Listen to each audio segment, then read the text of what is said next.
Welcome to the show. We are happy to have you on this show. This is Week in View, brought to you by CoinNewsExtraTV, live across all our social media handles. So if you're watching us on YouTube or Facebook or in LinkedIn or Twitter, we are happy to have you on the show. So it's a weekly program where we talk about all the top and trending headlines in the world of blockchain fintech across the globe and also in Africa. So I'm Lee Uchomo here. My co-anchor is yeah, it's our pleasure to have you on the show. So not wasting much our time, we'll go straight to the top headlines that we have here. So before we move to the headlines, we would like to also look at some of the major events that happened last year, that's 2022. We are going to be paying much attention briefly about things that happened last year with some of the layoffs. We saw how many crypto projects we are laying off their workforce, which is not a good one. Many are coming with different excuses, and most of them are about the crypto market and FTS crash. We saw a lot of layoff, even African blockchain startups were not left behind. We saw some of the African blockchain startups laying off some of their workforce. We saw crypto.com, Kraken, and all the rest of them. Crypto exchange Kraken cost 30% of staff. That was in November 2022. So crypto exchange Kraken laid off 30% of their workforce. Another exchange there on that was November last year, crypto exchange Coinbase lays off 60 employees. And also still on November last year, crypto exchange BitMEX cut off 20% of its staff. About 53 employees were affected. October last year, India crypto exchange WazX laid off roughly 40% of its workforce. That was about 70 employees. So these are some of the layoffs. In Africa, Nigerian crypto exchange Quidas reportedly laid off 20% of its workforce. That was about 100 employees that were affected in that layoff. That was last year, November. So crypto payment startup LaserPay reportedly laid off its employees, citing so that they could continue with the operational runway. That was in November. Also, African Web3 startup Nestcoin reportedly laid off some of its employees, citing FTS demise. That was some of the layoffs that happened last year. Most of them came November last year. So that's how we look at some of those trending headlines last year. We paid attention on this layoff because it's really affected the people who are working in these startups. We saw what happened last year. Most especially, we saw Luna, Dastera, and we also saw the recent one that happened. That was November or thereabout, December. The FTS crash, which really affected many startups in the ecosystem. So we also saw a lot of companies, blockchain companies, filing for bankruptcy and all the rest of them. But we are not going to pay attention to that. So we have a guest who will be joining also on the conversation. I'll be introducing her very soon. But for now, let's look at some of the top headlines in the ecosystem that happened this week. Some of the major headlines. We'll start with Africa. We'll look at number one on the top trending headlines in Africa. UABA, that's United African Blockchain Association, partners with the office of the Zambian president to train top government officials on blockchain technology. Yeah, this will see senior Zambian representatives from various industries receive top-notch blockchain education from the United Africa Blockchain Association in collaboration with Smart Zambia, a division of the Office of the President responsible for managing and promoting electronic government services and processes. This in-depth training on blockchain technology is expected to draw representatives from governmental organizations, financial institutions, investors, fintech, card providers, solution suppliers, in addition to other relevant fields in the ecosystem. These guests will learn important information on how blockchain technology has the ability to transform industries and boost productivity. Yeah, that's the headline. We have the chairperson of the association who will be joining us shortly. I will be introducing her very soon. But let's move to the next top headline in Africa. Tanzania Central Bank adopting phased approach to CBDC. Yeah, this involves the Central Bank of Tanzania adopting a phased and calculated approach to central bank digital currency, the CBDC. This was contained in a statement issued on research conducted on a proposal by the Directorate of Financial Deepening and Inclusion, Bank of Tanzania. A major consideration in this research was the issue of the risk controls associated with issuance, distribution, counterfeiting, and usage of these currencies. Next on the headline there is Kenyan Fintech Kwara doubles client base and secures 3 million funding for expansion. Yeah. A fintech in Kenya, Kwara, specializing in digitizing credit unions, doubled its clientele in the past year and plans to experience significant developments in the years to come. With the Kenyan Union of Savings and Credit Cooperatives, KUSCO, the national umbrella organization for SACCOs, the company has announced the raising of $3 million and an extension round, an inter-inclusive digital solution distribution deal for its banking as a service business. Kwara now has access to a pool of more than 4,000 SACCOs as a result of this agreement. Okay, that's how far we can go so far with some of the top headlines. We still have other major headlines here. But before we proceed with the other headlines, I would like to bring in our guest, the chairperson of UABA, United African Blockchain Association, in the person of Yaliwe Soko. Yaliwe, you are welcome to the show.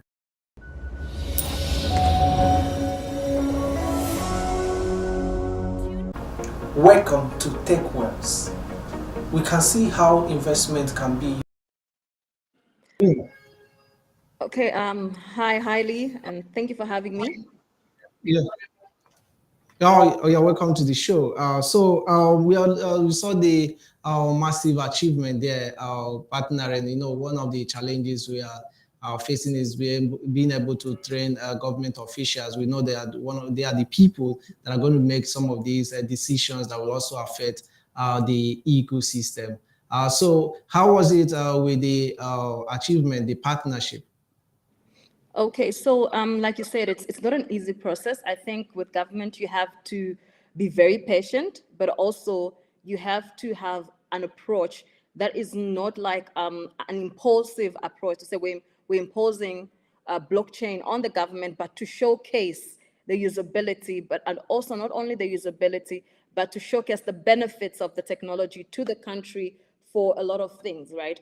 For social development, for employment, and also for government systems. So we started with a few things. We started, I think, just after lockdown, we decided to go down to Zambia and see what was happening. So we started with an event, which attracted, obviously, the Ministry of Tech and Science.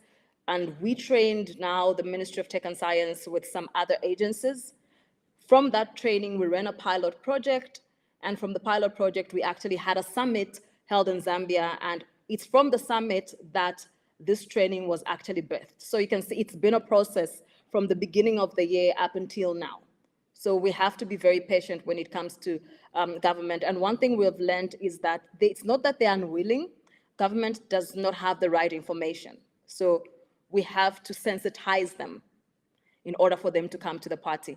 And we have a few other countries that are actually coming up that we will be announcing in the next couple of months that will be actually conducting trainings across Africa.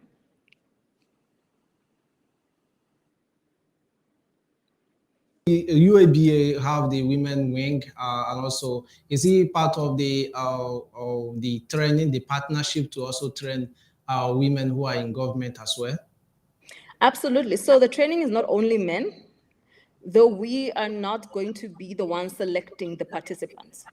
The participants are selected by the government themselves. So we have representation from the State House, which is the president's residence. We've got representation from the vice president's office and across all ministries, including the judiciary. We've got the telcos as well coming through, which is the major telcos, MTN, Airtel, Zamtel, and then we've got all these financial institutions as well, including the regulators.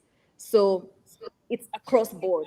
The training will cover almost every aspect of the country that would benefit from the technology.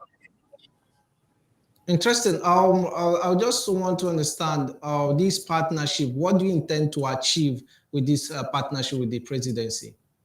Absolutely. So what we want to achieve is obviously the implementation of blockchain technology in various sectors of the country. I think from the very beginning, we've said what drives us is that we've seen that there is need for the tech on the continent. There's a lot of porous systems, right? But the thing is that when blockchain was announced, or became kind of a topic for the masses, it was mainly due to crypto and scams. So there's some red tapes there, and it's like, okay, this is a no-go area. So we're saying, okay, we've tried our best to bring the awareness, but now we want to go deeper into the technology itself, the use cases across government and across different sectors of the country. And from that, we're saying, let's implement, whether it's from a proof of concept to anything as to give the government first-hand interaction with the technology. We cannot determine what's going to come out of it. Obviously, Bank of Zambia will be there as well, which is the central bank. So Bank of Zambia has also been exploring CBDCs. We've had conversations with them. So there's a lot that's going to happen in different sectors. There's the judiciary, right? There's all these government institutions coming to look at this technology and try to see how best it can serve the ministry. So the goal is implementation of blockchain-based solutions in the country. Okay, interesting. Finally, before we draw you close the curtain with you, okay. How do you see adoption of current adoption rate of crypto and blockchain in Zambia, and how do you see the future with this partnership? How is this going to make an impact in the Zambian blockchain ecosystem? To be honest, when we first stepped foot on the ground, it wasn't something that we could write home. So we had to do a lot of education, and right now there's a lot of appetite. And appetite not only coming from the top, but also appetite from the bottom. I mean, we've done pilot projects in areas whereby people never thought blockchain information would reach at that stage. So there's a lot of hunger to learn, but also hunger to be able to participate and implement. And we're hoping that this drive continues in the country. To having you maybe on another of our shows or maybe on an interview. Thank you for that. And we really appreciate the impact you are making with UABA. So finally, what do you have in mind? What's the vision behind the UABA? So our vision is simple, right? It's the adoption and the awareness of blockchain across different sectors of the continent. And obviously, we've got certain goals that we've put in mind. And it all starts with education. We know that after we've educated our people are now open to innovating, we're developing skills. We've also got an academy that we're beginning to work on, because with more government interactions, there's going to be need for skills on the ground. So there's a lot in the picture, and obviously we will be sharing that as we go along the way. Thank you very much, Yaliwe Soko, for joining us on the conversation. And thank you for having me. It's our pleasure. So we'll go for a short break. When we return, we continue with the top headlines for the week. Do not go anywhere. We'll be right back.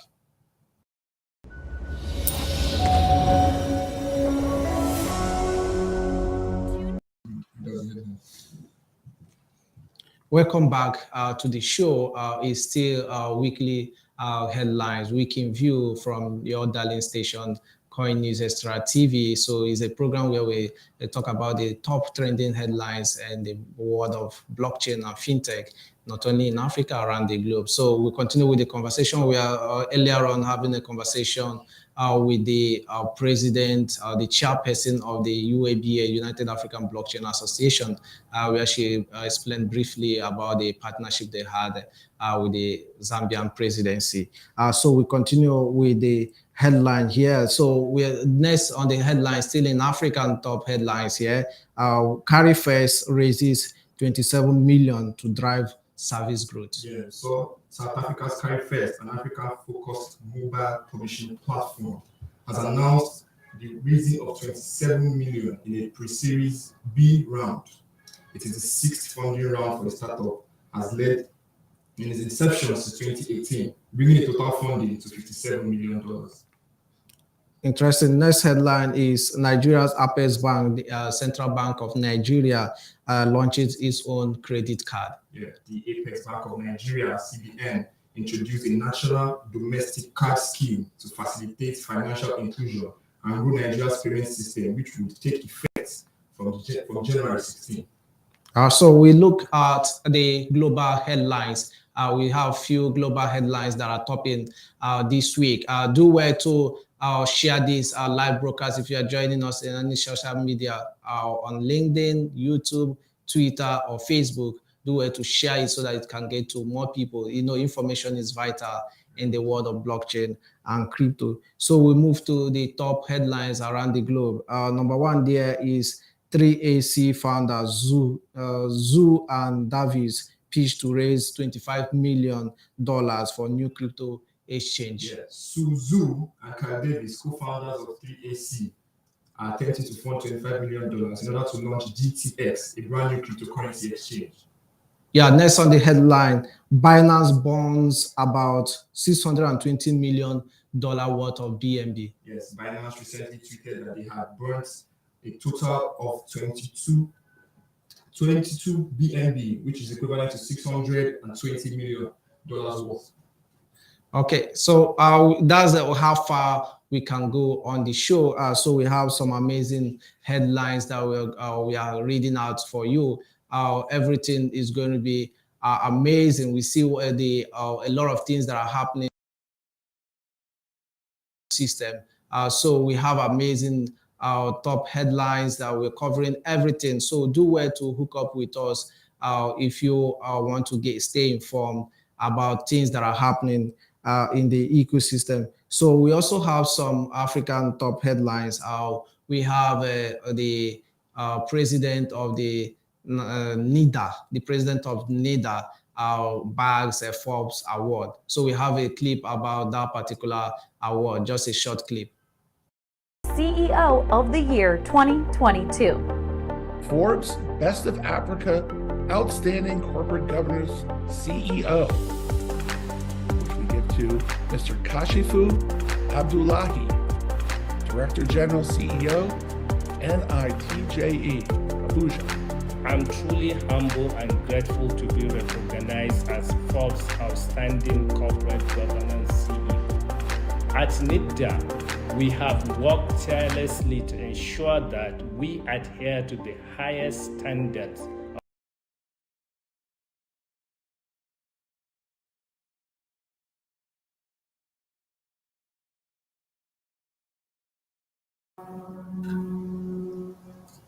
So that's how far we can go with today's episode of Week in View. I hope you really enjoyed the conversation. So we are always here. Visit CoinNewsExtra.com to get all the latest news about this industry. Just visit our website. You'll see all of these top headlines. And also do well to follow us across all our social media handles to stay up to date. So we'll come your way next week, same time, same station. So, Ochugo?